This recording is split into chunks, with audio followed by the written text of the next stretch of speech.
حضرت عائشہ صدیقہ رضی اللہ تعالیٰ عنہ فرماتی ہیں، تفسیر روح البیان میں موجود ہے، کہتی ہیں ایک دن حضور اچانک میرے ساتھ آرام فرماتے بستر سے اٹھے نکل گئے۔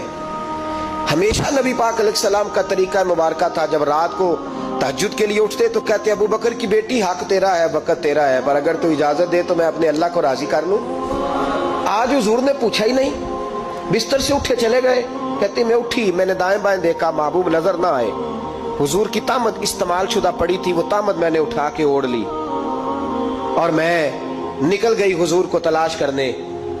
کہتی ہیں جب میں باہر گئی مسجد نبوی شریف کے ساتھ جنت البقیع کی جانب، نبی پاک سجدے میں تھے۔ کہتی ہیں میں گئی، تھوڑی دیر کھڑی ہوئی، حضور نے آہٹ سنی تو پوچھا تو کون ہے؟ میں نے کہا میں عائشہ ہوں۔ تو محبوب نے فرمایا یہ عائشہ کون ہے؟ میں نے کہا یا رسول اللہ میں آپ کی زوجہ۔ فرمایا زوجہ کیا ہوتی ہے؟ یا رسول اللہ میں ابو بکر